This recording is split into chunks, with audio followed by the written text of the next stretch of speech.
बच्चे आते हैं। मेहर करो। हेलो, मैं भी यहाँ पर हूँ।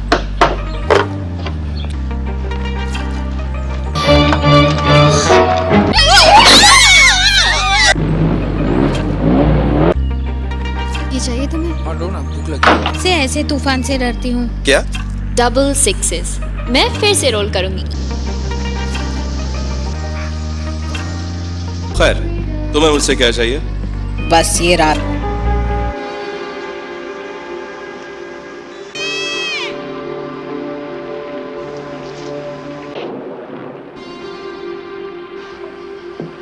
मुझे लगता है हमें किसी को फोन करना चाहिए। अगर ये साजन टियानी, car number 9।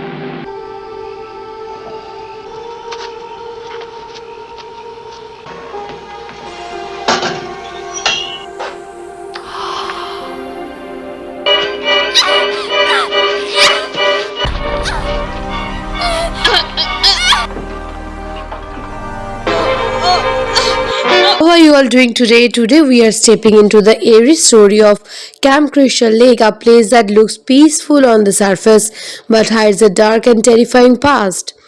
The film begins in the summer of 1958 at the quiet lakeside retreat where two teenage camp counselors sneak away from the others late at night looking for a private moment together. Their laughter fades when an unseen figure suddenly appears from the darkness. Moments later, both counselors are brutally murdered, leaving Camp Crystal Lake marked by tragedy and whispered rumors. Years pass and the once popular camp slowly gains a reputation as a cursed place. Locals begin calling it Camp Blood, saying the land is doomed. Some remember other tragedy from the past of young boy named Jason Vori who drowned in the lake years earlier while counselors were supportedly watching him. The story lingers like a warning. In the present day, a man named Steve Christie decided to reopen the abandoned campground, determined to prove the legends wrong. He hires several young counselors to help repair the cabins, clean the grounds, and prepare everything before summer arrives. Among them are Annie, a cheerful young woman traveling towards the camp for his first day of work. Annie hitched a ride into the small nearby town where locals warn her about Camp Crystal's Lake. An elderly man named Crazy Ramp urgently tells her the place has a death curse and begs her to stay away. But Annie laughs it off, believing the stories are just small town superstitions. Soon, a friendly truck driver drops her near the road leading to the camp. A mysterious driver later offers Annie's another ride, but the journey takes a disturbing turn when the vehicle suddenly stops in the middle of nowhere. Sensing danger, Annie jumps out and runs desperately through the woods, yet the unseen attackers quickly catches her and kills her silently, the first victim of the camp's return. Meanwhile, the other counselors arrive at Camp Christian Lake ready to work and enjoy the quiet wilderness. Jack, Bill, Marcy, Brenda, Neat, and Alice spend the day fixing cabins, painting walls, and joking with each other. Their relaxed attitude slowly turns uneasy when strange things begin happen. Neat claims he saw someone watching them from the trees, but the others assume he is just trying to scare everyone.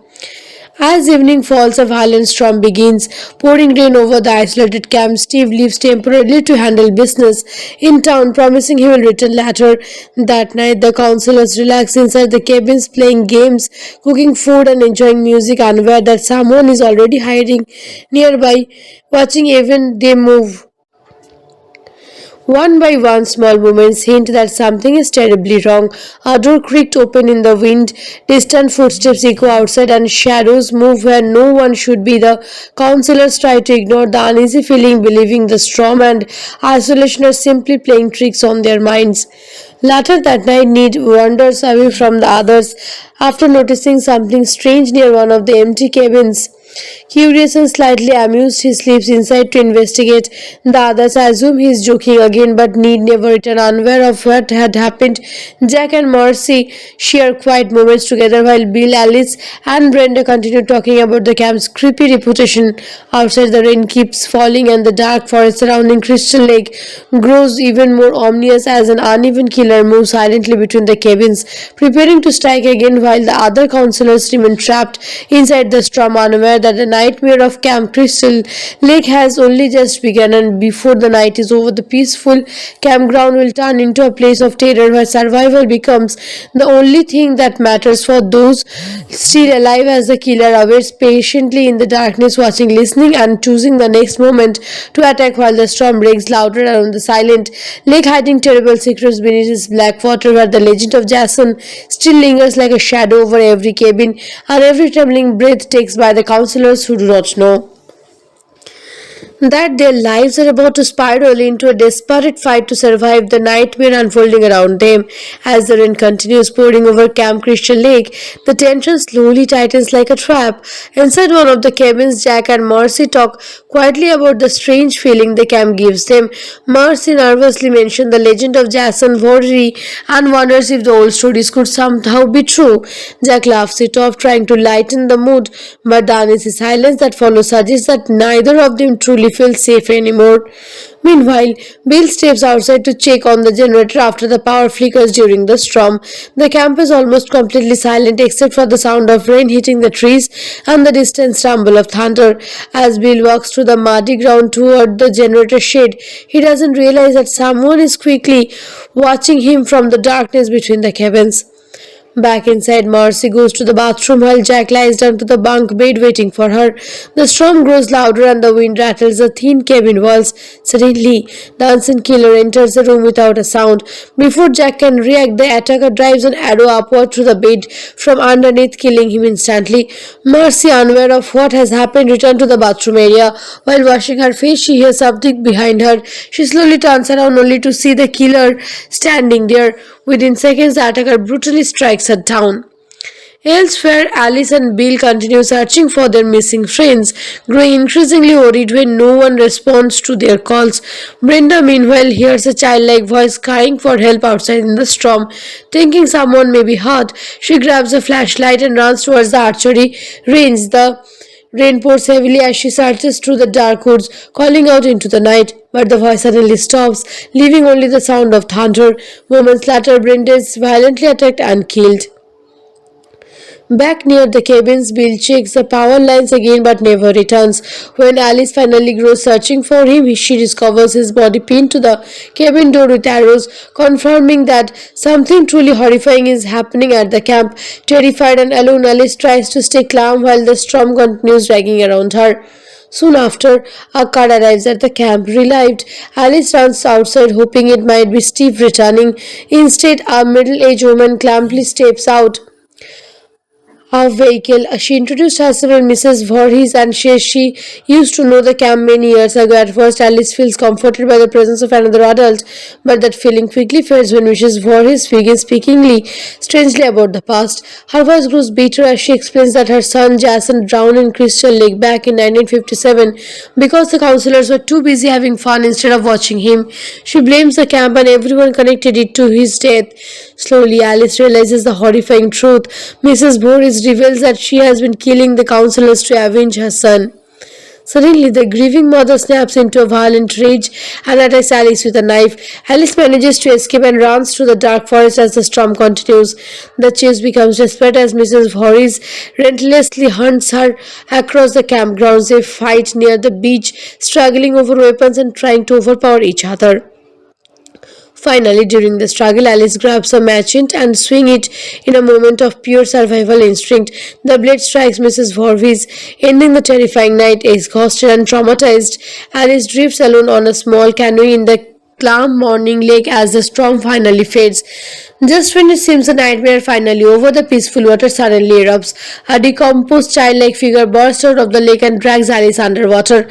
Later, escorts pull Alice from the water in the hospital, where she quietly asks the officers about the boy she saw. They tell her there was no boy, but Alice stares ahead in silence, knowing that something evil still lives beneath the waters of Crystal Lake.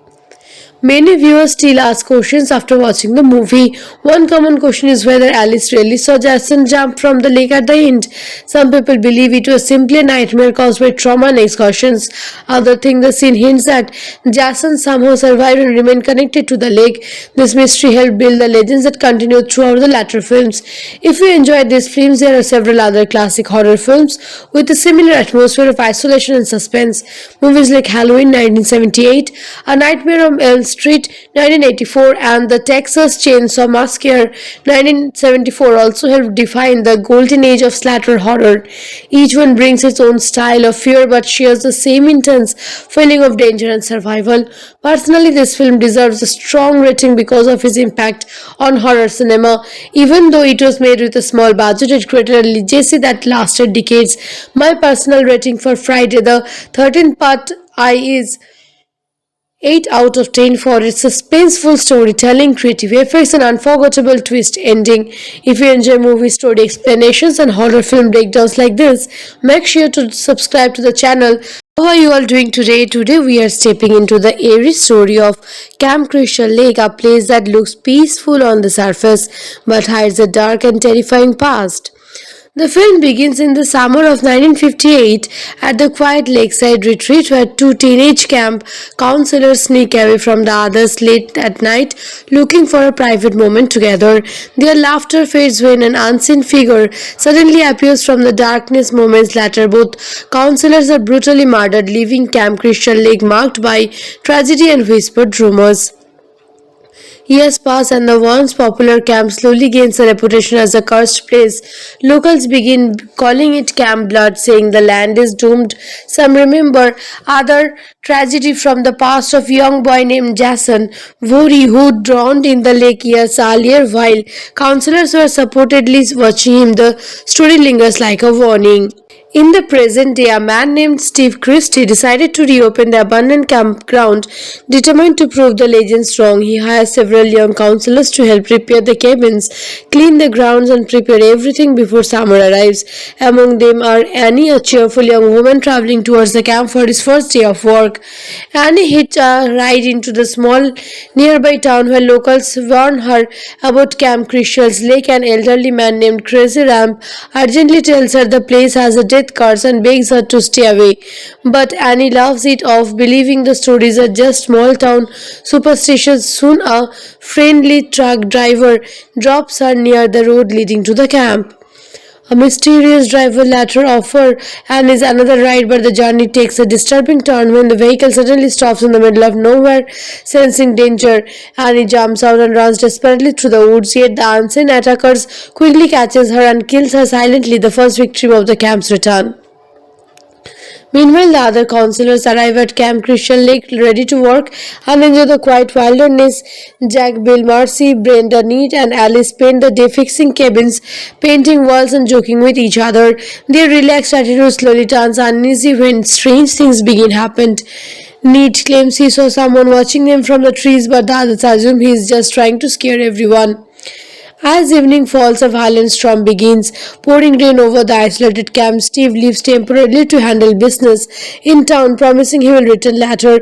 That night, the counselors relax inside the cabins, playing games, cooking food, and enjoying music, unaware that someone is already hiding nearby, watching even they move. One by one, small movements hint that something is terribly wrong. A door creaked open in the wind, distant footsteps echo outside, and shadows move where no one should be. The counselors try to ignore the uneasy feeling, believing the storm and isolation are simply playing tricks on their minds. Later that night, Ned wanders away from the others after noticing something strange near one of the empty cabins. Curious and slightly amused, he slips inside to investigate. The others assume he is joking again, but Ned never returns, unaware of what had happened. Jack and Marcy share quiet moments together while Bill, Alice, and Brenda continue talking about the camp's creepy reputation. Outside, the rain keeps falling, and the dark forest surrounding Crystal Lake grows even more ominous as an uneven killer moves silently between the cabins, preparing to strike again while the other counselors remain trapped inside the storm, unaware that the nightmare of Camp Crystal Lake has only just begun, and before the night is over, the peaceful campground will turn into a place of terror where survival becomes the only thing that matters for those still alive, as the killer awaits patiently in the darkness, watching, listening, and choosing the next moment to attack while the storm breaks louder around the silent lake, hiding terrible secrets beneath its black water, where the legend of Jason still lingers like a shadow over every cabin and every trembling breath takes by the counselors who do not know that their lives are about to spiral into a desperate fight to survive the nightmare unfolding around them.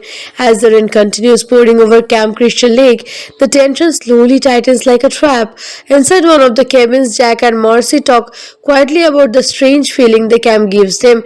Marcy nervously mentions the legend of Jason Voorhees and wonders if the old stories could somehow be true. Jack laughs it off, trying to lighten the mood, but the uneasy silence that follows suggests that neither of them truly feel safe anymore. Meanwhile, Bill steps outside to check on the generator after the power flickers during the storm. The camp is almost completely silent except for the sound of rain hitting the trees and the distant rumble of thunder. As Bill walks through the muddy ground toward the generator shed, he doesn't realize that someone is quickly watching him from the darkness between the cabins. Back inside, Marcy goes to the bathroom while Jack lies down to the bunk bed waiting for her. The storm grows louder and the wind rattles the thin cabin walls. Suddenly, the unseen killer enters the room without a sound. Before Jack can react, the attacker drives an arrow upward through the bed from underneath, killing him instantly. Marcy, unaware of what has happened, returns to the bathroom area. While washing her face, she hears something behind her. She slowly turns around only to see the killer standing there. Within seconds, the attacker brutally strikes her down. Elsewhere, Alice and Bill continue searching for their missing friends, growing increasingly worried when no one responds to their calls. Brenda, meanwhile, hears a childlike voice crying for help outside in the storm. Thinking someone may be hurt, she grabs a flashlight and runs towards the archery range. The rain pours heavily as she searches through the dark woods, calling out into the night. But the voice suddenly stops, leaving only the sound of thunder. Moments later, Brenda is violently attacked and killed. Back near the cabins, Bill checks the power lines again but never returns. When Alice finally goes searching for him, she discovers his body pinned to the cabin door with arrows, confirming that something truly horrifying is happening at the camp. Terrified and alone, Alice tries to stay calm while the storm continues dragging around her. Soon after, a car arrives at the camp. Relieved, Alice runs outside, hoping it might be Steve returning. Instead, a middle-aged woman calmly steps out of vehicle. She introduced herself as Mrs. Voorhees and says she used to know the camp many years ago. At first, Alice feels comforted by the presence of another adult, but that feeling quickly fades when Mrs. Voorhees begins speaking strangely about the past. Her voice grows bitter as she explains that her son Jason drowned in Crystal Lake back in 1957 because the counselors were too busy having fun instead of watching him. She blames the camp and everyone connected it to his death. Slowly, Alice realizes the horrifying truth. Mrs. Voorhees reveals that she has been killing the counselors to avenge her son. Suddenly, the grieving mother snaps into a violent rage and attacks Alice with a knife. Alice manages to escape and runs through the dark forest as the storm continues.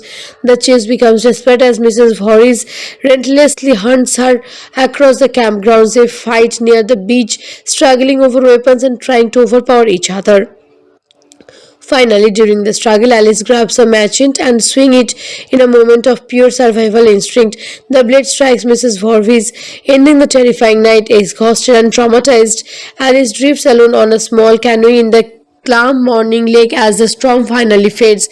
Just when it seems the nightmare finally over, the peaceful water suddenly erupts. A decomposed childlike figure bursts out of the lake and drags Alice underwater.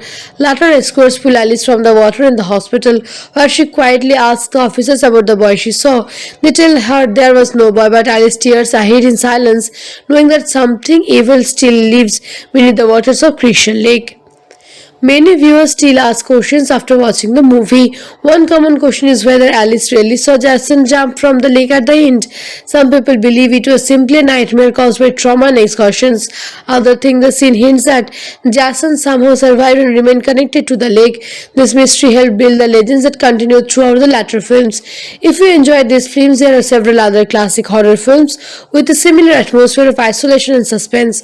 Movies like Halloween 1978, A Nightmare on Elm Street 1984, and The Texas Chainsaw Massacre 1974 also helped define the golden age of splatter horror. Each one brings its own style of fear but shares the same intense feeling of danger and survival.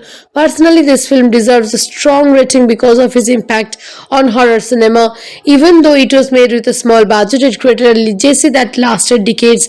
My personal rating for Friday the 13th Part I is 8 out of 10 for its suspenseful storytelling, creative effects, and unforgettable twist ending.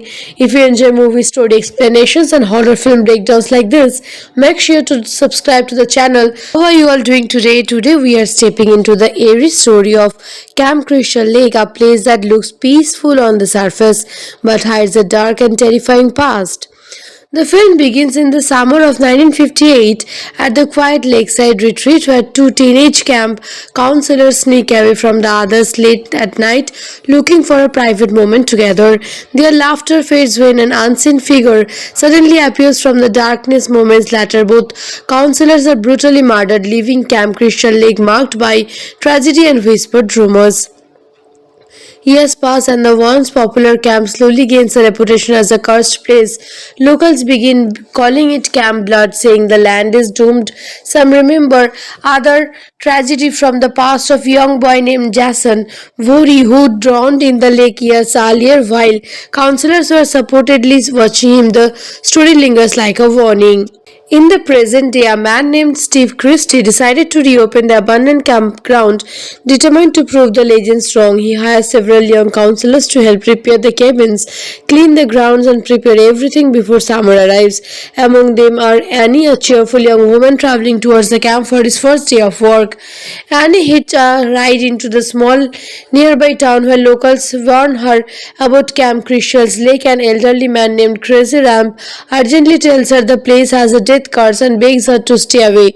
But Annie laughs it off, believing the stories are just small town superstitions. Soon a friendly truck driver drops her near the road leading to the camp.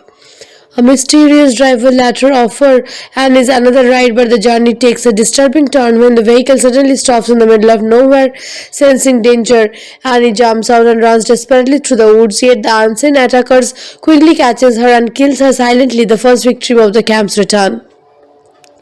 Meanwhile, the other counselors arrive at Camp Crystal Lake ready to work and enjoy the quiet wilderness.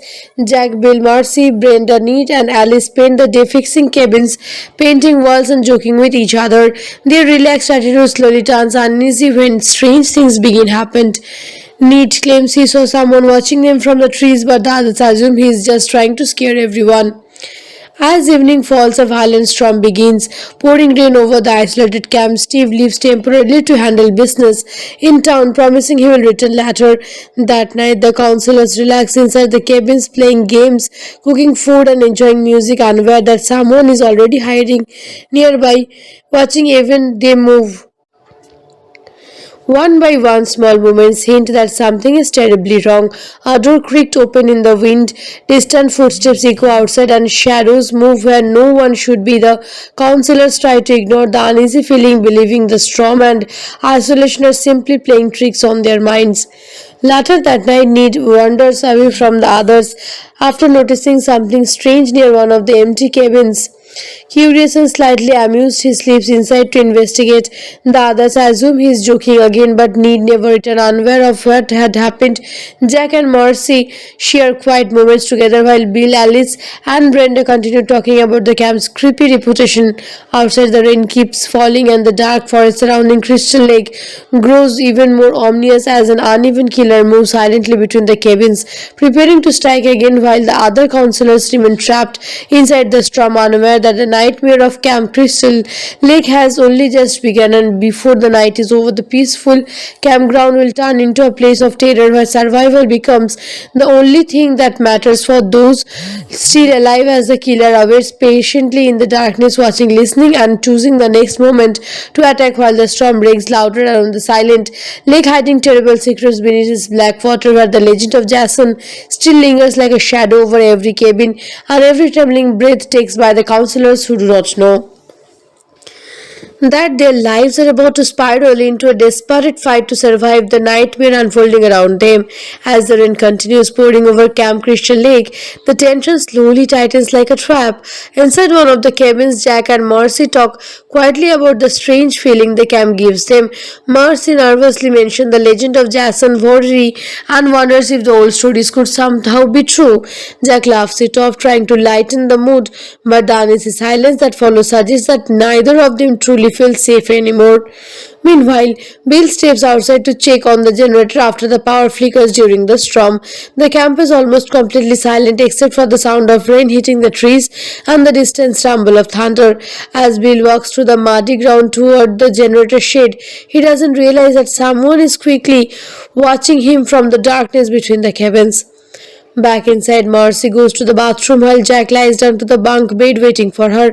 The storm grows louder and the wind rattles the thin cabin walls. Suddenly, the unseen killer enters the room without a sound. Before Jack can react, the attacker drives an arrow upward through the bed from underneath, killing him instantly. Marcy, unaware of what has happened, returns to the bathroom area. While washing her face, she hears something behind her. She slowly turns around only to see the killer standing there. Within seconds, the attacker brutally strikes her down. Elsewhere, Alice and Bill continue searching for their missing friends, growing increasingly worried when no one responds to their calls. Brenda, meanwhile, hears a childlike voice crying for help outside in the storm. Thinking someone may be hurt, she grabs a flashlight and runs towards the archery range. The rain pours heavily as she searches through the dark woods, calling out into the night. But the voice suddenly stops, leaving only the sound of thunder. Moments later, Brenda is violently attacked and killed. Back near the cabins, Bill checks the power lines again but never returns. When Alice finally goes searching for him, she discovers his body pinned to the cabin door with arrows, confirming that something truly horrifying is happening at the camp. Terrified and alone, Alice tries to stay calm while the storm continues dragging around her. Soon after, a car arrives at the camp. Relieved, Alice runs outside hoping it might be Steve returning. Instead, a middle-aged woman calmly steps out of vehicle. She introduced herself as Mrs. Voorhees and says she used to know the camp many years ago. At first, Alice feels comforted by the presence of another adult, but that feeling quickly fades when Mrs. Voorhees begins speaking strangely about the past. Her voice grows bitter as she explains that her son Jason drowned in Crystal Lake back in 1957 because the counselors were too busy having fun instead of watching him. She blames the camp and everyone connected it to his death. Slowly, Alice realizes the horrifying truth. Mrs. Voorhees reveals that she has been killing the counselors to avenge her son. Suddenly, the grieving mother snaps into a violent rage and attacks Alice with a knife. Alice manages to escape and runs through the dark forest as the storm continues. The chase becomes desperate as Mrs. Voorhees relentlessly hunts her across the campgrounds. They fight near the beach, struggling over weapons and trying to overpower each other. Finally, during the struggle, Alice grabs a machete and swings it in a moment of pure survival instinct. The blade strikes Mrs. Voorhees, ending the terrifying night. Exhausted and traumatized, Alice drifts alone on a small canoe in the calm morning lake as the storm finally fades. Just when it seems the nightmare finally over, the peaceful water suddenly erupts. A decomposed childlike figure bursts out of the lake and drags Alice underwater. Later, escorts pull Alice from the water in the hospital, where she quietly asks the officers about the boy she saw. They tell her there was no boy, but Alice tears ahead in silence, knowing that something evil still lives beneath the waters of Crystal Lake. Many viewers still ask questions after watching the movie. One common question is whether Alice really saw Jason jump from the lake at the end. Some people believe it was simply a nightmare caused by trauma and excursions. Others think the scene hints that Jason somehow survived and remained connected to the lake. This mystery helped build the legends that continue throughout the latter films. If you enjoyed these films, there are several other classic horror films with a similar atmosphere of isolation and suspense. Movies like Halloween 1978, A Nightmare on Elm Street 1984, and The Texas Chainsaw Massacre 1974 also helped define the golden age of slasher horror. Each one brings its own style of fear but shares the same intense feeling of danger and survival. Personally, this film deserves a strong rating because of its impact on horror cinema. Even though it was made with a small budget, it created a legacy that lasted decades. My personal rating for Friday the 13th Part I is 8 out of 10 for its suspenseful storytelling, creative effects, and unforgettable twist ending. If you enjoy movie story explanations and horror film breakdowns like this, make sure to subscribe to the channel. How are you all doing today? Today we are stepping into the eerie story of Camp Crystal Lake, a place that looks peaceful on the surface but hides a dark and terrifying past. The film begins in the summer of 1958 at the quiet lakeside retreat where two teenage camp counselors sneak away from the others late at night looking for a private moment together. Their laughter fades when an unseen figure suddenly appears from the darkness. Moments later, both counselors are brutally murdered, leaving Camp Crystal Lake marked by tragedy and whispered rumors. Years pass and the once popular camp slowly gains a reputation as a cursed place. Locals begin calling it Camp Blood, saying the land is doomed. Some remember other tragedy from the past of young boy named Jason Voorhees who drowned in the lake years earlier. While counselors were supportedly watching him, the story lingers like a warning. In the present day, a man named Steve Christie decided to reopen the abandoned campground. Determined to prove the legends wrong, he hires several young counselors to help repair the cabins, clean the grounds, and prepare everything before summer arrives. Among them are Annie, a cheerful young woman traveling towards the camp for his first day of work. Annie hitched a ride into the small nearby town where locals warn her about Camp Crystal's Lake. An elderly man named Crazy Ramp urgently tells her the place has a death curse and begs her to stay away. But Annie laughs it off, believing the stories are just small town superstitions. Soon a friendly truck driver drops her near the road leading to the camp. A mysterious driver later offers Annie's another ride, but the journey takes a disturbing turn when the vehicle suddenly stops in the middle of nowhere. Sensing danger, Annie jumps out and runs desperately through the woods, yet the unseen attackers quickly catches her and kills her silently, the first victim of the camp's return. Meanwhile, the other counselors arrive at Camp Crystal Lake ready to work and enjoy the quiet wilderness. Jack, Bill, Marcy, Brenda, Nate, and Alice spend the day fixing cabins, painting walls, and joking with each other. Their relaxed attitude slowly turns uneasy when strange things begin to happen. Nate claims he saw someone watching them from the trees, but the others assume he is just trying to scare everyone. As evening falls, a violent storm begins, pouring rain over the isolated camp. Steve leaves temporarily to handle business in town, promising he will return later. That night, the counselors relax inside the cabins, playing games, cooking food, and enjoying music, unaware that someone is already hiding nearby, watching even they move. One by one, small movements hint that something is terribly wrong.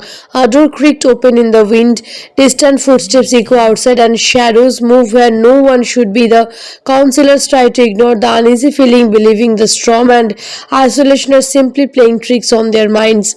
Later that night, Ned wanders away from the others after noticing something strange near one of the empty cabins. Curious and slightly amused, he sleeps inside to investigate. The others assume he is joking again, but Ned never return. Unaware of what had happened, Jack and Marcy share quiet moments together while Bill, Alice, and Brenda continue talking about the camp's creepy reputation. Outside, the rain keeps falling and the dark forest surrounding Crystal Lake grows even more ominous as an uneven killer moves silently between the cabins, preparing to strike again while the other counselors remain trapped inside the storm, unaware that the nightmare of Camp Crystal Lake has only just begun, and before the night is over, the peaceful campground will turn into a place of terror where survival becomes the only thing that matters for those still alive, as the killer awaits patiently in the darkness, watching, listening, and choosing the next moment to attack while the storm breaks louder around the silent lake, hiding terrible secrets beneath its black water, where the legend of Jason still lingers like a shadow over every cabin and every trembling breath takes by the counselors who do not know that their lives are about to spiral into a desperate fight to survive the nightmare unfolding around them. As the rain continues pouring over Camp Crystal Lake, the tension slowly tightens like a trap. Inside one of the cabins, Jack and Marcy talk quietly about the strange feeling the camp gives them. Marcy nervously mentions the legend of Jason Voorhees and wonders if the old stories could somehow be true. Jack laughs it off, trying to lighten the mood, but the uneasy silence that follows suggests that neither of them truly feel safe anymore. Meanwhile, Bill steps outside to check on the generator after the power flickers during the storm. The camp is almost completely silent except for the sound of rain hitting the trees and the distant rumble of thunder. As Bill walks through the muddy ground toward the generator shed, he doesn't realize that someone is quickly watching him from the darkness between the cabins. Back inside, Marcy goes to the bathroom while Jack lies down to the bunk bed waiting for her. The storm grows louder and the wind rattles the thin cabin walls. Suddenly, the unseen killer enters the room without a sound. Before Jack can react, the attacker drives an arrow upward through the bed from underneath, killing him instantly. Marcy, unaware of what has happened, returns to the bathroom area. While washing her face, she hears something behind her. She slowly turns around only to see the killer standing there. Within seconds, the attacker brutally strikes her down. Elsewhere, Alice and Bill continue searching for their missing friends, growing increasingly worried when no one responds to their calls. Brenda, meanwhile, hears a childlike voice crying for help outside in the storm. Thinking someone may be hurt, she grabs a flashlight and runs towards the archery range. The rain pours heavily as she searches through the dark woods, calling out into the night. But the voice suddenly stops, leaving only the sound of thunder. Moments later, Brenda is violently attacked and killed. Back near the cabins, Bill checks the power lines again but never returns. When Alice finally goes searching for him, she discovers his body pinned to the cabin door with arrows, confirming that something truly horrifying is happening at the camp. Terrified and alone, Alice tries to stay calm while the storm continues dragging around her. Soon after, a car arrives at the camp. Relieved, Alice runs outside hoping it might be Steve returning.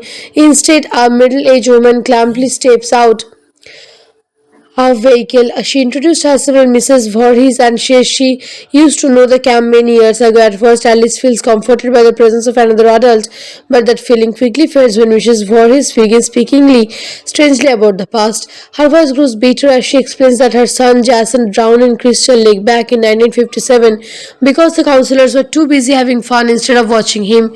She blames the camp and everyone connected it to his death. Slowly, Alice realizes the horrifying truth. Mrs. Voorhees reveals that she has been killing the counselors to avenge her son.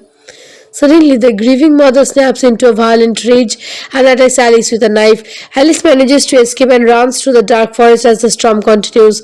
The chase becomes desperate as Mrs. Voorhees relentlessly hunts her across the campgrounds. They fight near the beach, struggling over weapons and trying to overpower each other. Finally, during the struggle, Alice grabs a machete and swings it in a moment of pure survival instinct.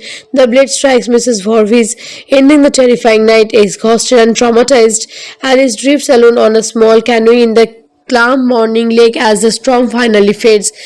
Just when it seems the nightmare finally over, the peaceful water suddenly erupts. A decomposed childlike figure bursts out of the lake and drags Alice underwater. Later, escorts pull Alice from the water in the hospital, where she quietly asks the officers about the boy she saw. They tell her there was no boy, but Alice tears ahead in silence, knowing that something evil still lives beneath the waters of Crystal Lake. Many viewers still ask questions after watching the movie. One common question is whether Alice really saw Jason jump from the lake at the end. Some people believe it was simply a nightmare caused by trauma and excursions. Others think the scene hints that Jason somehow survived and remained connected to the lake. This mystery helped build the legends that continue throughout the latter films. If you enjoyed these films, there are several other classic horror films with a similar atmosphere of isolation and suspense. Movies like Halloween 1978, A Nightmare on Elm Street 1984, and The Texas Chainsaw Massacre 1974 also helped define the golden age of slasher horror. Each one brings its own style of fear but shares the same intense feeling of danger and survival.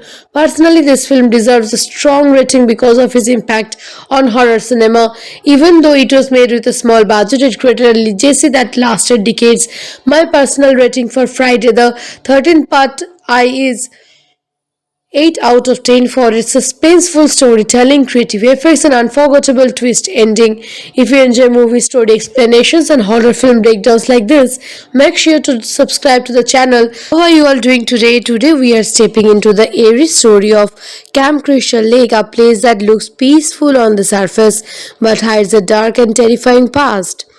The film begins in the summer of 1958 at the quiet lakeside retreat where two teenage camp counselors sneak away from the others late at night looking for a private moment together. Their laughter fades when an unseen figure suddenly appears from the darkness. Moments later, both counselors are brutally murdered, leaving Camp Crystal Lake marked by tragedy and whispered rumors.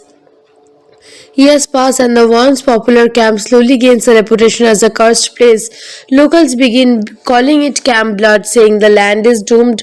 Some remember other tragedy from the past of young boy named Jason Voorhees who drowned in the lake years earlier. While counselors were supportedly watching him, the story lingers like a warning. In the present day, a man named Steve Christie decided to reopen the abandoned campground. Determined to prove the legends wrong, he hires several young counselors to help repair the cabins, clean the grounds, and prepare everything before summer arrives. Among them are Annie, a cheerful young woman traveling towards the camp for his first day of work. Annie hitched a ride into the small nearby town where locals warn her about Camp Crystal's Lake. An elderly man named Crazy Ramp urgently tells her the place has a death curse and begs her to stay away. But Annie laughs it off, believing the stories are just small town superstitions. Soon a friendly truck driver drops her near the road leading to the camp. A mysterious driver later offers Annie's another ride, but the journey takes a disturbing turn when the vehicle suddenly stops in the middle of nowhere. Sensing danger, Annie jumps out and runs desperately through the woods, yet the unseen attackers quickly catches her and kills her silently, the first victim of the camp's return. Meanwhile, the other counselors arrive at Camp Crystal Lake ready to work and enjoy the quiet wilderness. Jack, Bill, Marcy, Brenda, Nate, and Alice spend the day fixing cabins, painting walls, and joking with each other. Their relaxed attitude slowly turns uneasy when strange things begin to happen. Nate claims he saw someone watching them from the trees, but the others assume he is just trying to scare everyone. As evening falls, a violent storm begins, pouring rain over the isolated camp. Steve leaves temporarily to handle business in town, promising he will return later. That night, the counselors relax inside the cabins, playing games, cooking food, and enjoying music, unaware that someone is already hiding nearby, watching even they move. One by one, small movements hint that something is terribly wrong. A door creaked open in the wind, distant footsteps echo outside, and shadows move where no one should be. The counselors try to ignore the uneasy feeling, believing the storm and isolation are simply playing tricks on their minds. Later that night, Ned wanders away from the others after noticing something strange near one of the empty cabins. Curious and slightly amused, he slips inside to investigate. The others assume he is joking again, but Ned never returns, unaware of what had happened. Jack and Marcy share quiet moments together while Bill, Alice, and Brenda continue talking about the camp's creepy reputation. Outside, the rain keeps falling, and the dark forest surrounding Crystal Lake grows even more ominous as an uneven killer moves silently between the cabins, preparing to strike again while the other counselors remain trapped inside the storm, unaware that the nightmare of Camp Crystal Lake has only just begun, and before the night is over, the peaceful campground will turn into a place of terror where survival becomes the only thing that matters for those still alive, as the killer awaits patiently in the darkness, watching, listening, and choosing the next moment to attack while the storm breaks louder around the silent lake, hiding terrible secrets beneath its black water, where the legend of Jason still lingers like a shadow over every cabin and every trembling breath takes by the counselors who do not know that their lives are about to spiral into a desperate fight to survive the nightmare unfolding around them. As the rain continues pouring over Camp Crystal Lake, the tension slowly tightens like a trap. Inside one of the cabins, Jack and Marcy talk quietly about the strange feeling the camp gives them. Marcy nervously mentions the legend of Jason Voorhees and wonders if the old stories could somehow be true. Jack laughs it off, trying to lighten the mood, but the uneasy silence that follows suggests that neither of them truly feel safe anymore. Meanwhile, Bill steps outside to check on the generator after the power flickers during the storm. The camp is almost completely silent except for the sound of rain hitting the trees and the distant rumble of thunder. As Bill walks through the muddy ground toward the generator shed, he doesn't realize that someone is quickly watching him from the darkness between the cabins. Back inside, Marcy goes to the bathroom while Jack lies down to the bunk bed waiting for her. The storm grows louder and the wind rattles the thin cabin walls. Suddenly, the unseen killer enters the room without a sound. Before Jack can react, the attacker drives an arrow upward through the bed from underneath, killing him instantly. Marcy, unaware of what has happened, returns to the bathroom area. While washing her face, she hears something behind her. She slowly turns around only to see the killer standing there. Within seconds, the attacker brutally strikes her down. Elsewhere, Alice and Bill continue searching for their missing friends, growing increasingly worried when no one responds to their calls. Brenda, meanwhile, hears a childlike voice crying for help outside in the storm.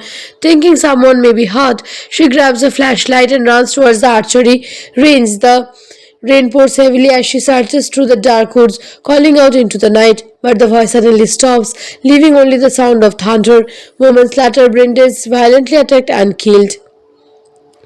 Back near the cabins, Bill checks the power lines again but never returns. When Alice finally goes searching for him, she discovers his body pinned to the cabin door with arrows, confirming that something truly horrifying is happening at the camp. Terrified and alone, Alice tries to stay calm while the storm continues dragging around her. Soon after, a car arrives at the camp. Relieved, Alice runs outside hoping it might be Steve returning. Instead, a middle-aged woman calmly steps out her vehicle. She introduced herself as Mrs. Voorhees and says she used to know the camp many years ago. At first, Alice feels comforted by the presence of another adult, but that feeling quickly fades when Mrs. Voorhees begins speaking strangely about the past. Her voice grows bitter as she explains that her son Jason drowned in Crystal Lake back in 1957 because the counselors were too busy having fun instead of watching him. She blames the camp and everyone connected it to his death. Slowly, Alice realizes the horrifying truth.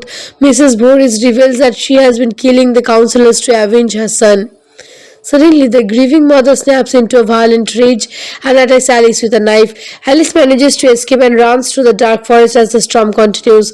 The chase becomes desperate as Mrs. Voorhees relentlessly hunts her across the campgrounds. They fight near the beach, struggling over weapons and trying to overpower each other.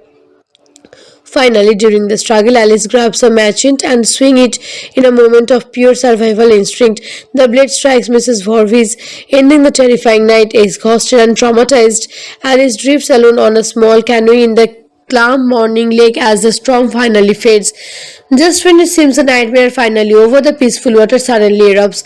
A decomposed childlike figure bursts out of the lake and drags Alice underwater. Later, escorts pull Alice from the water in the hospital, where she quietly asks the officers about the boy she saw.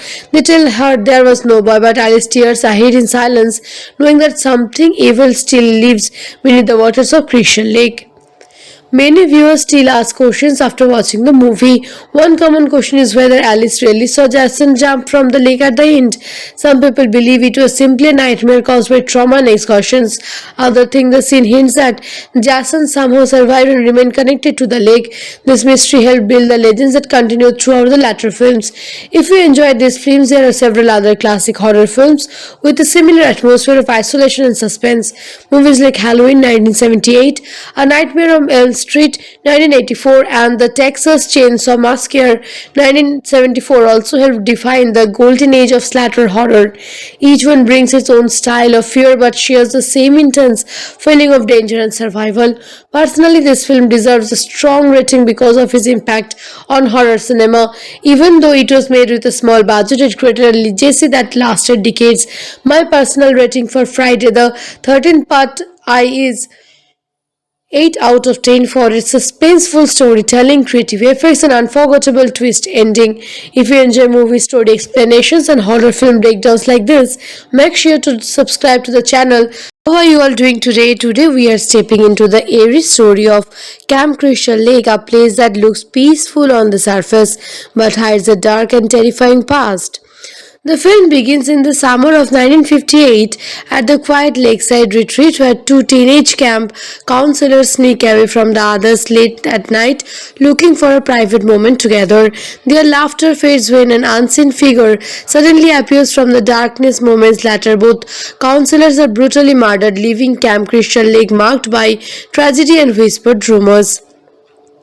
Years pass and the once popular camp slowly gains a reputation as a cursed place. Locals begin calling it Camp Blood, saying the land is doomed. Some remember other tragedy from the past of young boy named Jason Voorhees who drowned in the lake years earlier. While counselors were supportedly watching him, the story lingers like a warning. In the present day, a man named Steve Christie decided to reopen the abandoned campground. Determined to prove the legends wrong, he hires several young counselors to help repair the cabins, clean the grounds, and prepare everything before summer arrives. Among them are Annie, a cheerful young woman traveling towards the camp for his first day of work. Annie hitched a ride into the small nearby town where locals warn her about Camp Crystal's Lake. An elderly man named Crazy Ramp urgently tells her the place has a death curse and begs her to stay away. But Annie laughs it off, believing the stories are just small town superstitions. Soon a friendly truck driver drops her near the road leading to the camp. A mysterious driver later offers Annie's another ride, but the journey takes a disturbing turn when the vehicle suddenly stops in the middle of nowhere. Sensing danger, Annie jumps out and runs desperately through the woods, yet the unseen attackers quickly catches her and kills her silently, the first victim of the camp's return. Meanwhile, the other counselors arrive at Camp Crystal Lake ready to work and enjoy the quiet wilderness. Jack, Bill, Marcy, Brenda, Nate, and Alice spend the day fixing cabins, painting walls, and joking with each other. Their relaxed attitude slowly turns uneasy when strange things begin happen. Nate claims he saw someone watching them from the trees, but the others assume he is just trying to scare everyone. As evening falls, a violent storm begins, pouring rain over the isolated camp. Steve leaves temporarily to handle business in town, promising he will return later. That night, the counselors relax inside the cabins, playing games, cooking food, and enjoying music, unaware that someone is already hiding nearby, watching even they move.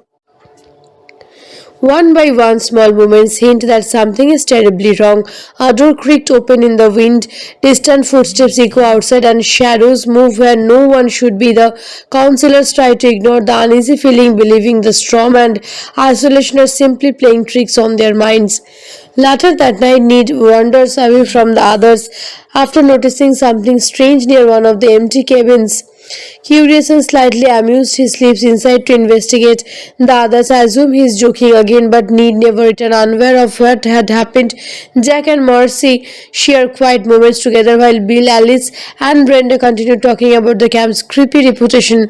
Outside, the rain keeps falling, and the dark forest surrounding Crystal Lake grows even more ominous as an uneven killer moves silently between the cabins, preparing to strike again while the other counselors remain trapped inside the storm, unaware that the nightmare of Camp Crystal Lake has only just begun, and before the night is over, the peaceful campground will turn into a place of terror where survival becomes the only thing that matters for those still alive, as the killer awaits patiently in the darkness, watching, listening, and choosing the next moment to attack while the storm breaks louder around the silent lake, hiding terrible secrets beneath its black water, where the legend of Jason still lingers like a shadow over every cabin and every trembling breath takes by the counselors who do not know that their lives are about to spiral into a desperate fight to survive the nightmare unfolding around them. As the rain continues pouring over Camp Crystal Lake, the tension slowly tightens like a trap. Inside one of the cabins, Jack and Marcy talk quietly about the strange feeling the camp gives them. Marcy nervously mentions the legend of Jason Voorhees and wonders if the old stories could somehow be true. Jack laughs it off, trying to lighten the mood, but the uneasy silence that follows suggests that neither of them truly feel safe anymore. Meanwhile, Bill steps outside to check on the generator after the power flickers during the storm. The camp is almost completely silent except for the sound of rain hitting the trees and the distant rumble of thunder. As Bill walks through the muddy ground toward the generator shed, he doesn't realize that someone is quickly watching him from the darkness between the cabins. Back inside, Marcy goes to the bathroom while Jack lies down to the bunk bed waiting for her. The storm grows louder and the wind rattles the thin cabin walls. Suddenly, the unseen killer enters the room without a sound. Before Jack can react, the attacker drives an arrow upward through the bed from underneath, killing him instantly. Marcy, unaware of what has happened, returns to the bathroom area. While washing her face, she hears something behind her. She slowly turns around only to see the killer standing there. Within seconds, the attacker brutally strikes her down. Elsewhere, Alice and Bill continue searching for their missing friends, growing increasingly worried when no one responds to their calls. Brenda, meanwhile, hears a childlike voice crying for help outside in the storm. Thinking someone may be hurt, she grabs a flashlight and runs towards the archery range. The rain pours heavily as she searches through the dark woods, calling out into the night. But the voice suddenly stops, leaving only the sound of thunder. Moments later, Brenda is violently attacked and killed. Back near the cabins, Bill checks the power lines again but never returns. When Alice finally goes searching for him, she discovers his body pinned to the cabin door with arrows, confirming that something truly horrifying is happening at the camp. Terrified and alone, Alice tries to stay calm while the storm continues dragging around her. Soon after, a car arrives at the camp. Relieved, Alice runs outside hoping it might be Steve returning. Instead, a middle-aged woman calmly steps out of vehicle. She introduced herself as Mrs. Voorhees and says she used to know the camp many years ago. At first, Alice feels comforted by the presence of another adult, but that feeling quickly fades when Mrs. Voorhees begins speaking strangely about the past. Her voice grows bitter as she explains that her son Jason drowned in Crystal Lake back in 1957 because the counselors were too busy having fun instead of watching him. She blames the camp and everyone connected it to his death. Slowly, Alice realizes the horrifying truth. Mrs. Voorhees reveals that she has been killing the counselors to avenge her son. Suddenly, the grieving mother snaps into a violent rage and attacks Alice with a knife. Alice manages to escape and runs through the dark forest as the storm continues.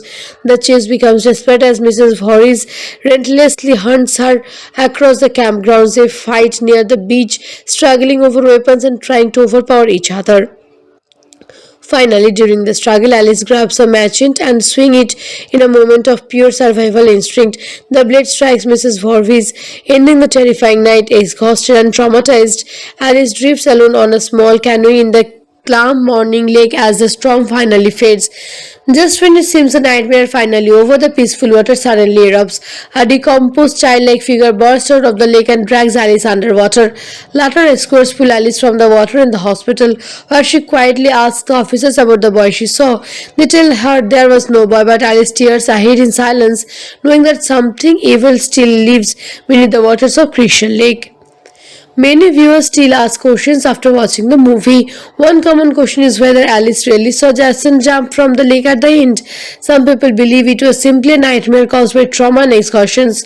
Others think the scene hints that Jason somehow survived and remained connected to the lake. This mystery helped build the legends that continue throughout the latter films. If you enjoyed these films, there are several other classic horror films with a similar atmosphere of isolation and suspense. Movies like Halloween 1978, A Nightmare on Elm Street 1984, and The Texas Chainsaw Massacre 1974 also helped define the golden age of splatter horror. Each one brings its own style of fear but shares the same intense feeling of danger and survival. Personally, this film deserves a strong rating because of its impact on horror cinema. Even though it was made with a small budget, it created a legacy that lasted decades. My personal rating for Friday the 13th Part I is 8 out of 10 for its suspenseful storytelling, creative effects, and unforgettable twist ending. If you enjoy movie story explanations and horror film breakdowns like this, make sure to subscribe to the channel. How are you all doing today? Today we are stepping into the eerie story of Camp Crystal Lake, a place that looks peaceful on the surface but hides a dark and terrifying past. The film begins in the summer of 1958 at the quiet lakeside retreat where two teenage camp counselors sneak away from the others late at night looking for a private moment together. Their laughter fades when an unseen figure suddenly appears from the darkness. Moments later, both counselors are brutally murdered, leaving Camp Crystal Lake marked by tragedy and whispered rumors. Years pass and the once popular camp slowly gains a reputation as a cursed place. Locals begin calling it Camp Blood, saying the land is doomed. Some remember other tragedy from the past of young boy named Jason Voorhees who drowned in the lake years earlier. While counselors were supportedly watching him, the story lingers like a warning. In the present day, a man named Steve Christie decided to reopen the abandoned campground. Determined to prove the legends wrong, he hires several young counselors to help repair the cabins, clean the grounds, and prepare everything before summer arrives. Among them are Annie, a cheerful young woman traveling towards the camp for his first day of work. Annie hitched a ride into the small nearby town where locals warn her about Camp Crystal's Lake. An elderly man named Crazy Ramp urgently tells her the place has a death curse and begs her to stay away. But Annie laughs it off, believing the stories are just small town superstitions. Soon a friendly truck driver drops her near the road leading to the camp. A mysterious driver later offers Annie's another ride, but the journey takes a disturbing turn when the vehicle suddenly stops in the middle of nowhere. Sensing danger, Annie jumps out and runs desperately through the woods, yet the unseen attackers quickly catches her and kills her silently, the first victim of the camp's return. Meanwhile, the other counselors arrive at Camp Crystal Lake ready to work and enjoy the quiet wilderness. Jack, Bill, Marcy, Brenda, Nate, and Alice spend the day fixing cabins, painting walls, and joking with each other. Their relaxed attitude slowly turns uneasy when strange things begin to happen. Nate claims he saw someone watching them from the trees, but the others assume he is just trying to scare everyone. As evening falls, a violent storm begins, pouring rain over the isolated camp. Steve leaves temporarily to handle business in town, promising he will return later. That night, the counselors relax inside the cabins, playing games, cooking food, and enjoying music, unaware that someone is already hiding nearby, watching even they move. One by one, small movements hint that something is terribly wrong. A door creaked open in the wind, distant footsteps echo outside, and shadows move where no one should be. The counselors try to ignore the uneasy feeling, believing the storm and isolation are simply playing tricks on their minds. Later that night, Ned wanders away from the others after noticing something strange near one of the empty cabins. Curious and slightly amused, he sleeps inside to investigate. The others assume he is joking again, but Ned never return. Unaware of what had happened, Jack and Marcy share quiet moments together while Bill, Alice, and Brenda continue talking about the camp's creepy reputation.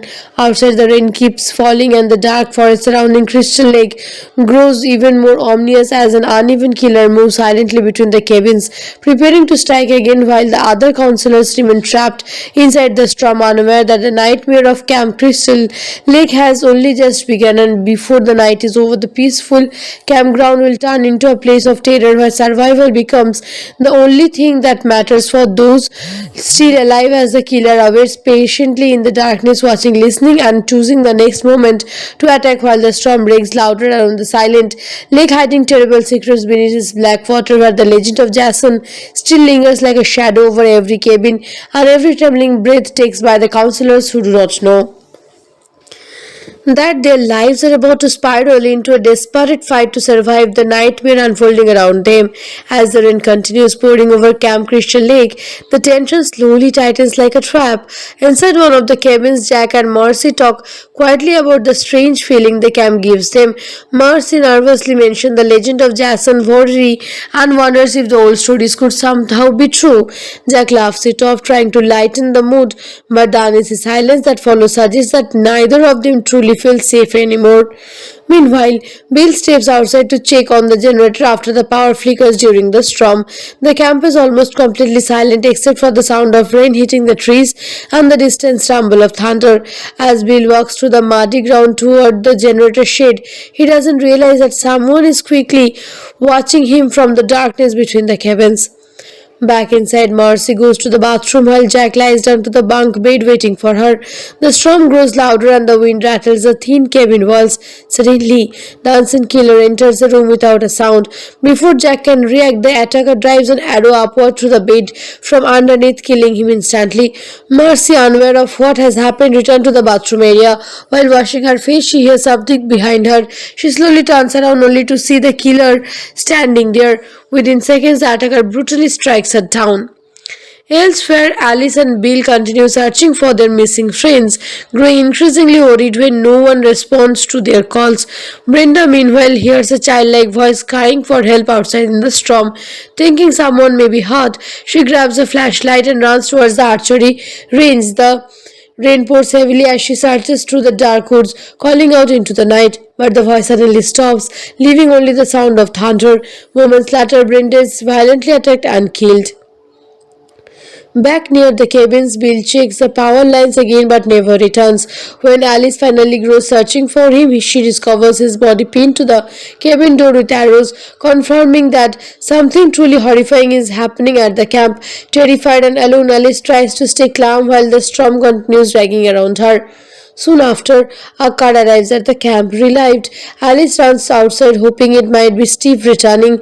Instead, a middle-aged woman calmly steps out of vehicle. She introduced herself as Mrs. Voorhees and says she used to know the camp many years ago. At first, Alice feels comforted by the presence of another adult, but that feeling quickly fades when Mrs. Voorhees begins speaking strangely about the past. Her voice grows bitter as she explains that her son Jason drowned in Crystal Lake back in 1957 because the counselors were too busy having fun instead of watching him. She blames the camp and everyone connected it to his death. Slowly, Alice realizes the horrifying truth. Mrs. Voorhees reveals that she has been killing the counselors to avenge her son. Suddenly, the grieving mother snaps into a violent rage and attacks Alice with a knife. Alice manages to escape and runs through the dark forest as the storm continues. The chase becomes desperate as Mrs. Voorhees relentlessly hunts her across the campgrounds. They fight near the beach, struggling over weapons and trying to overpower each other. Finally, during the struggle, Alice grabs a machete and swings it in a moment of pure survival instinct. The blade strikes Mrs. Voorhees, ending the terrifying night. Exhausted and traumatized, Alice drifts alone on a small canoe in the calm morning lake as the storm finally fades. Just when it seems the nightmare finally over, the peaceful water suddenly erupts. A decomposed childlike figure bursts out of the lake and drags Alice underwater. Later, escorts pull Alice from the water in the hospital, where she quietly asks the officers about the boy she saw. They tell her there was no boy, but Alice tears ahead in silence, knowing that something evil still lives beneath the waters of Crystal Lake. Many viewers still ask questions after watching the movie. One common question is whether Alice really saw Jason jump from the lake at the end. Some people believe it was simply a nightmare caused by trauma and excursions. Others think the scene hints that Jason somehow survived and remained connected to the lake. This mystery helped build the legends that continue throughout the latter films. If you enjoyed these films, there are several other classic horror films with a similar atmosphere of isolation and suspense. Movies like Halloween 1978, A Nightmare on Elm Street 1984, and The Texas Chainsaw Massacre 1974 also helped define the golden age of splatter horror. Each one brings its own style of fear but shares the same intense feeling of danger and survival. Personally, this film deserves a strong rating because of its impact on horror cinema. Even though it was made with a small budget, it created a legacy that lasted decades. My personal rating for Friday the 13th Part I is 8 out of 10 for its suspenseful storytelling, creative effects, and unforgettable twist ending. If you enjoy movie story explanations and horror film breakdowns like this, make sure to subscribe to the channel. How are you all doing today? Today we are stepping into the eerie story of Camp Crystal Lake, a place that looks peaceful on the surface but hides a dark and terrifying past. The film begins in the summer of 1958 at the quiet lakeside retreat where two teenage camp counselors sneak away from the others late at night looking for a private moment together. Their laughter fades when an unseen figure suddenly appears from the darkness. Moments later, both counselors are brutally murdered, leaving Camp Crystal Lake marked by tragedy and whispered rumors. Years pass and the once popular camp slowly gains a reputation as a cursed place. Locals begin calling it Camp Blood, saying the land is doomed. Some remember other tragedy from the past of young boy named Jason Voorhees who drowned in the lake years earlier. While counselors were supportedly watching him, the story lingers like a warning. In the present day, a man named Steve Christie decided to reopen the abandoned campground. Determined to prove the legends wrong, he hires several young counselors to help repair the cabins, clean the grounds, and prepare everything before summer arrives. Among them are Annie, a cheerful young woman traveling towards the camp for his first day of work. Annie hitched a ride into the small nearby town where locals warn her about Camp Crystal's Lake. An elderly man named Crazy Ramp urgently tells her the place has a death curse and begs her to stay away. But Annie laughs it off, believing the stories are just small town superstitions. Soon a friendly truck driver drops her near the road leading to the camp. A mysterious driver later offers Annie's another ride, but the journey takes a disturbing turn when the vehicle suddenly stops in the middle of nowhere. Sensing danger, Annie jumps out and runs desperately through the woods, yet the unseen attackers quickly catches her and kills her silently, the first victim of the camp's return. Meanwhile, the other counselors arrive at Camp Crystal Lake ready to work and enjoy the quiet wilderness. Jack, Bill, Marcy, Brenda, Nate, and Alice spend the day fixing cabins, painting walls, and joking with each other. Their relaxed attitude slowly turns uneasy when strange things begin happen. Nate claims he saw someone watching them from the trees, but the others assume he is just trying to scare everyone. As evening falls, a violent storm begins, pouring rain over the isolated camp. Steve leaves temporarily to handle business in town, promising he will return later. That night, the counselors relax inside the cabins, playing games, cooking food, and enjoying music, unaware that someone is already hiding nearby, watching even they move. One by one, small movements hint that something is terribly wrong. A door creaked open in the wind, distant footsteps echo outside, and shadows move where no one should be. The counselors try to ignore the uneasy feeling, believing the storm and isolation are simply playing tricks on their minds. Later that night, Ned wanders away from the others after noticing something strange near one of the empty cabins. Curious and slightly amused, he sleeps inside to investigate. The others assume he is joking again, but Ned never return. Unaware of what had happened, Jack and Marcy share quiet moments together while Bill, Alice, and Brenda continue talking about the camp's creepy reputation. Outside, the rain keeps falling, and the dark forest surrounding Crystal Lake grows even more ominous as an uneven killer moves silently between the cabins, preparing to strike again while the other counselors remain trapped inside the storm, unaware that that the nightmare of Camp Crystal Lake has only just begun, and before the night is over, the peaceful campground will turn into a place of terror where survival becomes the only thing that matters for those still alive, as the killer awaits patiently in the darkness, watching, listening, and choosing the next moment to attack while the storm breaks louder around the silent lake, hiding terrible secrets beneath its black water, where the legend of Jason still lingers like a shadow over every cabin and every trembling breath takes by the counselors who do not know that their lives are about to spiral into a desperate fight to survive the nightmare unfolding around them. As the rain continues pouring over Camp Crystal Lake, the tension slowly tightens like a trap. Inside one of the cabins, Jack and Marcy talk quietly about the strange feeling the camp gives them. Marcy nervously mentions the legend of Jason Voorhees and wonders if the old stories could somehow be true. Jack laughs it off, trying to lighten the mood, but the uneasy silence that follows suggests that neither of them truly feels safe anymore. Meanwhile, Bill steps outside to check on the generator after the power flickers during the storm. The camp is almost completely silent except for the sound of rain hitting the trees and the distant rumble of thunder. As Bill walks through the muddy ground toward the generator shed, he doesn't realize that someone is quickly watching him from the darkness between the cabins. Back inside, Marcy goes to the bathroom while Jack lies down to the bunk bed waiting for her. The storm grows louder and the wind rattles the thin cabin walls. Suddenly, the unseen killer enters the room without a sound. Before Jack can react, the attacker drives an arrow upward through the bed from underneath, killing him instantly. Marcy, unaware of what has happened, returns to the bathroom area. While washing her face, she hears something behind her. She slowly turns around only to see the killer standing there. Within seconds, the attacker brutally strikes her down. Elsewhere, Alice and Bill continue searching for their missing friends, growing increasingly worried when no one responds to their calls. Brenda, meanwhile, hears a childlike voice crying for help outside in the storm. Thinking someone may be hurt, she grabs a flashlight and runs towards the archery range. The rain pours heavily as she searches through the dark woods, calling out into the night. But the voice suddenly stops, leaving only the sound of thunder. Moments later, Brenda is violently attacked and killed. Back near the cabins, Bill checks the power lines again but never returns. When Alice finally goes searching for him, she discovers his body pinned to the cabin door with arrows, confirming that something truly horrifying is happening at the camp. Terrified and alone, Alice tries to stay calm while the storm continues dragging around her. Soon after, a car arrives at the camp. Relieved, Alice runs outside hoping it might be Steve returning.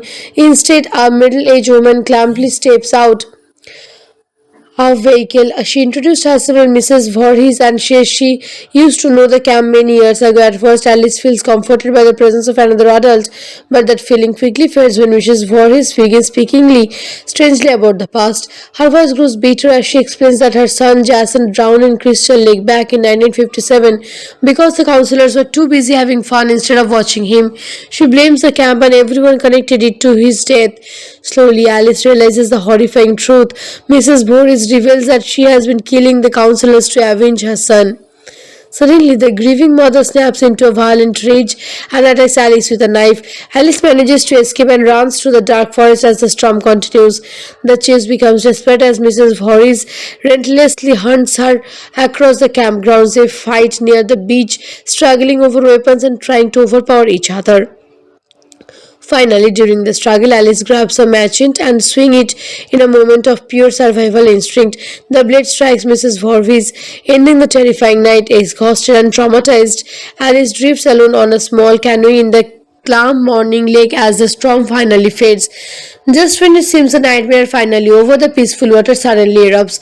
A decomposed childlike figure bursts out of the lake and drags Alice underwater.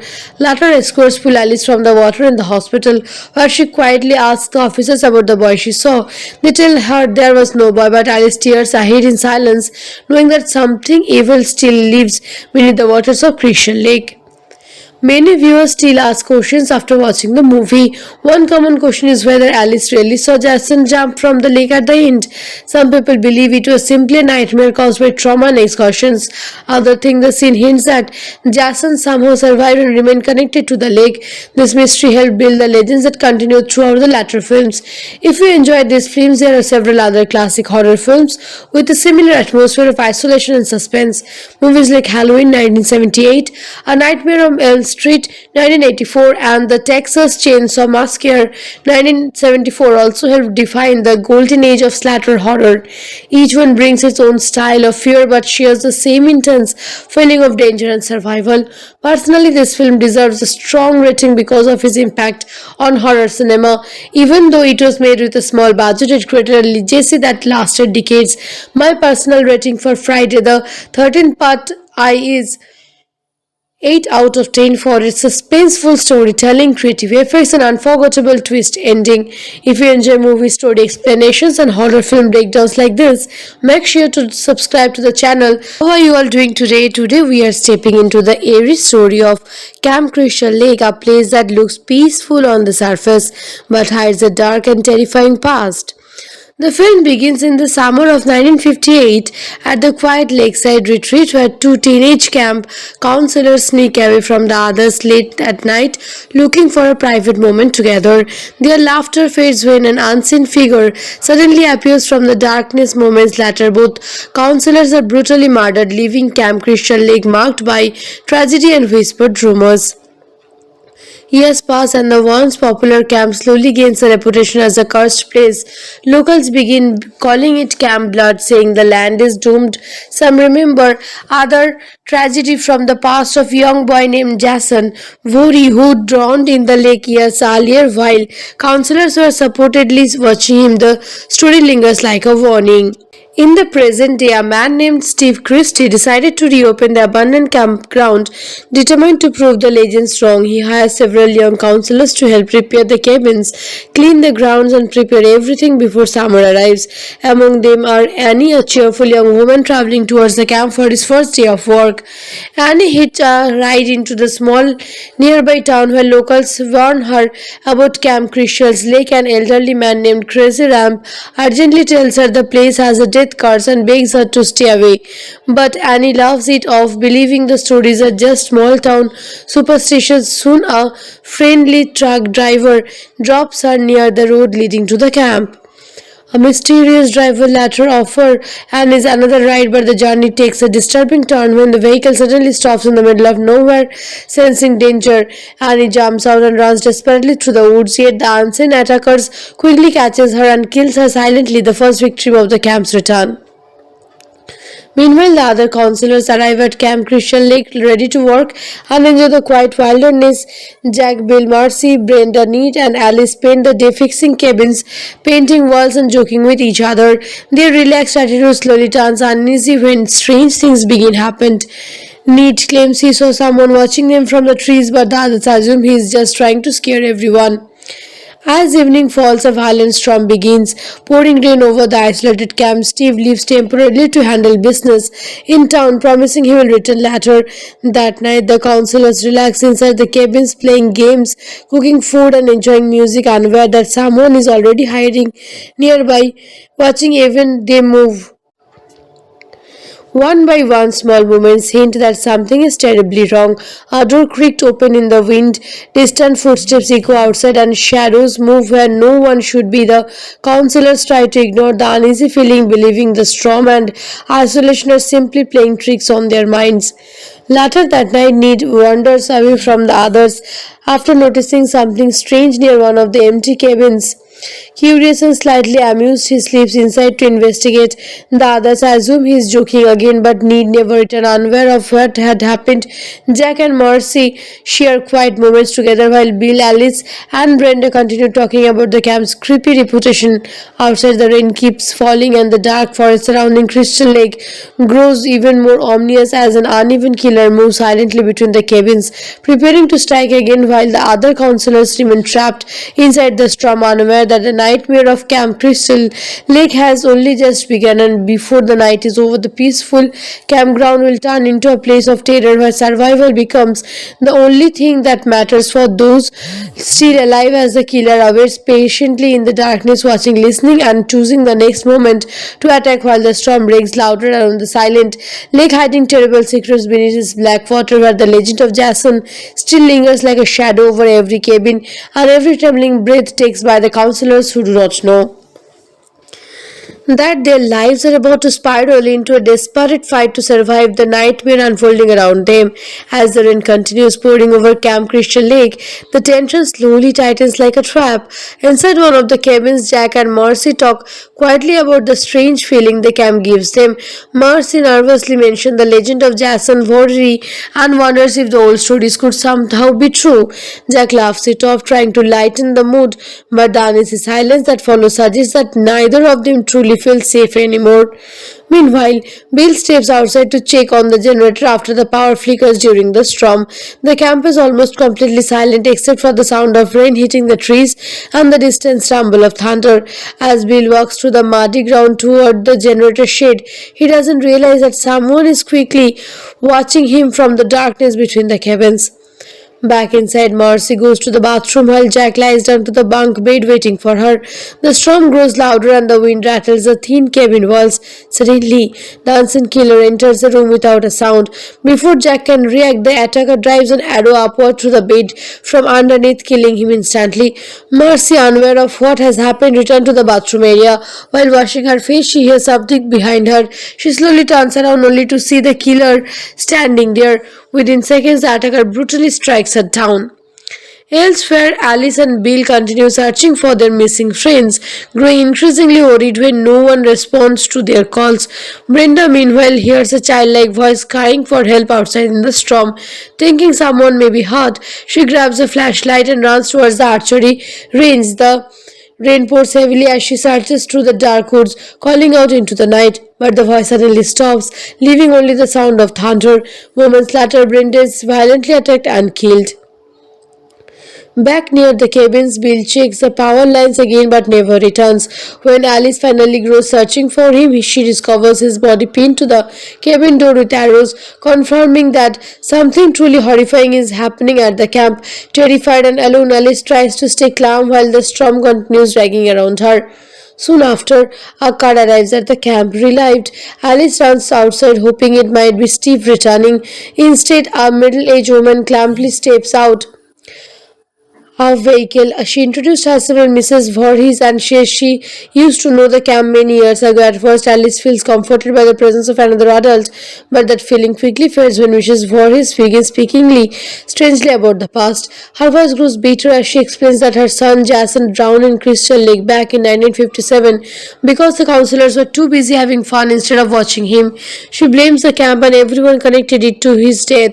Slowly, Alice realizes the horrifying truth. Mrs. Voorhees reveals that she has been killing the counselors to avenge her son. Suddenly, the grieving mother snaps into a violent rage and attacks Alice with a knife. Alice manages to escape and runs through the dark forest as the storm continues. The chase becomes desperate as Mrs. Voorhees relentlessly hunts her across the campgrounds. They fight near the beach, struggling over weapons and trying to overpower each other. Finally, during the struggle, Alice grabs a machete and swings it in a moment of pure survival instinct. The blade strikes Mrs. Voorhees, ending the terrifying night. Exhausted and traumatized, Alice drifts alone on a small canoe in the calm morning lake as the storm finally fades. Just when it seems the nightmare finally over, the peaceful water suddenly erupts. A decomposed childlike figure bursts out of the lake and drags Alice underwater. Later, escorts pull Alice from the water in the hospital, where she quietly asks the officers about the boy she saw. They tell her there was no boy, but Alice stares ahead in silence, knowing that something evil still lives beneath the waters of Crystal Lake. Many viewers still ask questions after watching the movie. One common question is whether Alice really saw Jason jump from the lake at the end. Some people believe it was simply a nightmare caused by trauma and excursions. Others think the scene hints that Jason somehow survived and remained connected to the lake. This mystery helped build the legends that continue throughout the latter films. If you enjoyed these films, there are several other classic horror films with a similar atmosphere of isolation and suspense. Movies like Halloween 1978, A Nightmare on Elm Street 1984, and The Texas Chainsaw Massacre 1974 also helped define the golden age of splatter horror. Each one brings its own style of fear but shares the same intense feeling of danger and survival. Personally, this film deserves a strong rating because of its impact on horror cinema. Even though it was made with a small budget, it created a legacy that lasted decades. My personal rating for Friday the 13th Part I is 8 out of 10 for its suspenseful storytelling, creative effects, and unforgettable twist ending. If you enjoy movie story explanations and horror film breakdowns like this, make sure to subscribe to the channel. How are you all doing today? Today we are stepping into the eerie story of Camp Crystal Lake, a place that looks peaceful on the surface but hides a dark and terrifying past. The film begins in the summer of 1958 at the quiet lakeside retreat where two teenage camp counselors sneak away from the others late at night looking for a private moment together. Their laughter fades when an unseen figure suddenly appears from the darkness. Moments later, both counselors are brutally murdered, leaving Camp Crystal Lake marked by tragedy and whispered rumors. Years pass and the once popular camp slowly gains a reputation as a cursed place. Locals begin calling it Camp Blood, saying the land is doomed. Some remember other tragedy from the past of young boy named Jason Voorhees who drowned in the lake years earlier. While counselors were supportedly watching him, the story lingers like a warning. In the present day, a man named Steve Christie decided to reopen the abandoned campground. Determined to prove the legends wrong, he hires several young counselors to help repair the cabins, clean the grounds, and prepare everything before summer arrives. Among them are Annie, a cheerful young woman traveling towards the camp for his first day of work. Annie hitched a ride into the small nearby town where locals warn her about Camp Crystal's Lake. An elderly man named Crazy Ramp urgently tells her the place has a death curse and begs her to stay away. But Annie laughs it off, believing the stories are just small town superstitions. Soon a friendly truck driver drops her near the road leading to the camp. A mysterious driver later offers Annie's another ride, but the journey takes a disturbing turn when the vehicle suddenly stops in the middle of nowhere. Sensing danger, Annie jumps out and runs desperately through the woods, yet the unseen attackers quickly catches her and kills her silently, the first victim of the camp's return. Meanwhile, the other counselors arrive at Camp Crystal Lake ready to work and enjoy the quiet wilderness. Jack, Bill, Marcy, Brenda, Nate, and Alice spend the day fixing cabins, painting walls, and joking with each other. Their relaxed attitude slowly turns uneasy when strange things begin to happen. Nate claims he saw someone watching them from the trees, but the others assume he is just trying to scare everyone. As evening falls, a violent storm begins, pouring rain over the isolated camp. Steve leaves temporarily to handle business in town, promising he will return later. That night, the counselors relax inside the cabins, playing games, cooking food, and enjoying music, unaware that someone is already hiding nearby, watching even they move. One by one, small movements hint that something is terribly wrong. A door creaked open in the wind, distant footsteps echo outside, and shadows move where no one should be. The counselors try to ignore the uneasy feeling, believing the storm and isolation are simply playing tricks on their minds. Later that night, Ned wanders away from the others after noticing something strange near one of the empty cabins. Curious and slightly amused, he slips inside to investigate. The others assume he is joking again, but Ned never returns, unaware of what had happened. Jack and Marcy share quiet moments together while Bill, Alice, and Brenda continue talking about the camp's creepy reputation. Outside, the rain keeps falling, and the dark forest surrounding Crystal Lake grows even more ominous as an uneven killer moves silently between the cabins, preparing to strike again while the other counselors remain trapped inside the storm, unaware that the nightmare of Camp Crystal Lake has only just begun, and before the night is over, the peaceful campground will turn into a place of terror where survival becomes the only thing that matters for those still alive, as the killer awaits patiently in the darkness, watching, listening, and choosing the next moment to attack while the storm breaks louder around the silent lake, hiding terrible secrets beneath its black water, where the legend of Jason still lingers like a shadow over every cabin and every trembling breath takes by the counselors who do not know that their lives are about to spiral into a desperate fight to survive the nightmare unfolding around them. As the rain continues pouring over Camp Crystal Lake, the tension slowly tightens like a trap. Inside one of the cabins, Jack and Marcy talk quietly about the strange feeling the camp gives them. Marcy nervously mentions the legend of Jason Voorhees and wonders if the old stories could somehow be true. Jack laughs it off, trying to lighten the mood, but the uneasy silence that follows suggests that neither of them truly feel safe anymore. Meanwhile, Bill steps outside to check on the generator after the power flickers during the storm. The camp is almost completely silent except for the sound of rain hitting the trees and the distant rumble of thunder. As Bill walks through the muddy ground toward the generator shed, he doesn't realize that someone is quickly watching him from the darkness between the cabins. Back inside, Marcy goes to the bathroom while Jack lies down to the bunk bed waiting for her. The storm grows louder and the wind rattles the thin cabin walls. Suddenly, the unseen killer enters the room without a sound. Before Jack can react, the attacker drives an arrow upward through the bed from underneath, killing him instantly. Marcy, unaware of what has happened, returns to the bathroom area. While washing her face, she hears something behind her. She slowly turns around only to see the killer standing there. Within seconds, the attacker brutally strikes her down. Elsewhere, Alice and Bill continue searching for their missing friends, growing increasingly worried when no one responds to their calls. Brenda, meanwhile, hears a childlike voice crying for help outside in the storm.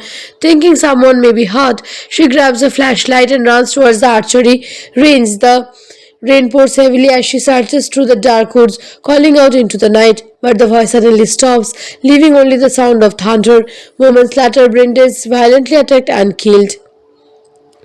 Back near the cabins, Bill checks the power lines again but never returns.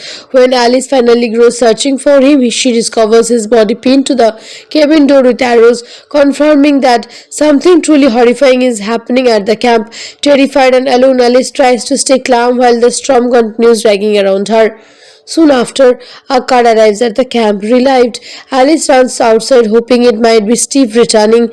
Instead, a middle-aged woman calmly steps out of vehicle. She introduced herself as Mrs. Voorhees and says she used to know the camp many years ago. At first, Alice feels comforted by the presence of another adult, but that feeling quickly fades when Mrs. Voorhees begins speaking strangely about the past. Her voice grows bitter as she explains that her son Jason drowned in Crystal Lake back in 1957 because the counselors were too busy having fun instead of watching him. She blames the camp and everyone connected it to his death. Slowly, Alice realizes the horrifying truth. Mrs. Voorhees reveals that she has been killing the counselors to avenge her son. Suddenly, the grieving mother snaps into a violent rage and attacks Alice with a knife. Alice manages to escape and runs through the dark forest as the storm continues. The chase becomes desperate as Mrs. Voorhees relentlessly hunts her across the campgrounds. They fight near the beach, struggling over weapons and trying to overpower each other. Finally, during the struggle, Alice grabs a machete and swings it in a moment of pure survival instinct. The blade strikes Mrs. Voorhees, ending the terrifying night. Exhausted and traumatized, Alice drifts alone on a small canoe in the calm morning lake as the storm finally fades. Just when it seems the nightmare finally over, the peaceful water suddenly erupts. A decomposed childlike figure bursts out of the lake and drags Alice underwater. Later, escorts pull Alice from the water in the hospital, where she quietly asks the officers about the boy she saw. They tell her there was no boy, but Alice stares ahead in silence, knowing that something evil still lives beneath the waters of Crystal Lake. Many viewers still ask questions after watching the movie. One common question is whether Alice really saw Jason jump from the lake at the end. Some people believe it was simply a nightmare caused by trauma and excursions. Others think the scene hints that Jason somehow survived and remained connected to the lake. This mystery helped build the legends that continue throughout the latter films. If you enjoyed these films, there are several other classic horror films with a similar atmosphere of isolation and suspense. Movies like Halloween 1978, A Nightmare on Elm Street 1984, and The Texas Chainsaw Massacre 1974 also helped define the golden age of splatter horror. Each one brings its own style of fear but shares the same intense feeling of danger and survival. Personally, this film deserves a strong rating because of its impact on horror cinema. Even though it was made with a small budget, it created a legacy that lasted decades. My personal rating for Friday the 13th Part I is 8 out of 10 for its suspenseful storytelling, creative effects, and unforgettable twist ending. If you enjoy movie story explanations and horror film breakdowns like this, make sure to subscribe to the channel